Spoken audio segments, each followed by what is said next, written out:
তো বন্ধুরা আজ সকালে মাছ ধরতে এসে কত বড় বড় মাছ পেলাম দেখো। তো বন্ধুরা এখন বাজে প্রায় ভোর 5টা, আর তার সাথে এখন টলিতে মাছ ধরার সরঞ্জাম নিয়ে এখন পুকুরের দিকে যাচ্ছি আমরা। তো আমরা আমাদের পুকুরে পৌঁছে গেছি দেখো। আর এই পুকুরটার জল একটু কম হওয়ার কারণে আমরা প্রথমে এসে মাছগুলোকে তাড়িয়ে গভীর জলের দিকে নিয়ে গেলাম। তো যেমনটা দেখতেই পাচ্ছ এখন আমরা জাল রেডি করে জাল দেওয়া শুরু করে দিয়েছি। আর এই পুকুরটার মধ্যে একটা বড় পানার পালা রয়েছে, তো সেখানে আজকে জালটা ঘেরা হবে। তো জালটা প্রায় মোটামুটি অনেকটাই টেনে পাড়ের দিকে আনা হয়ে গেছে। আর এই দিকে দেখো জালে কত মোরলা মাছ বেঁধে গেছে। তো এবার বেশি দেরি না করে এবার পানার পালার ভেতরে ঢুকে মাছগুলোকে জালের দিকে বার করতে হবে।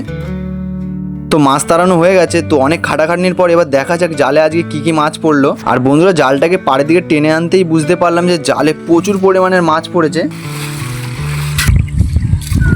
আর এই দেখো বন্ধুরা বড় বড় জাপানি পুঁটি, রুই মাছ, আরো কত মাছ পড়েছে দেখো। আর এরই সাথে জালে প্রচুর পরিমাণে মোরলা মাছও পড়েছে। আর এইদিকে দেখো বড় বড় সাইজের রুই মাছও পড়েছে কত জালে। তো রুই মাছগুলো বেশ বড় ছিল। আর এই যেই মাছগুলো দেখতে পাচ্ছ এগুলো সব আমরা ডিম থেকে ফুটিয়ে তৈরি করা হয়েছে।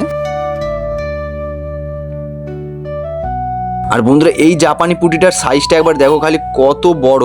তো মোটামুটি জালের সব বড় বড় মাছগুলো বেছে বেছে নেওয়া হয়ে গেছে। তো বন্ধুরা আমাদের জাল দেওয়া আজকের মতো কমপ্লিট। তো এখন আমরা সব জাল টাল গুছিয়ে নিয়ে পাড়ের দিকে চলে এসেছি। তো দেখা হচ্ছে পরের ভিডিওয়, সবাই ভালো থাকবেন।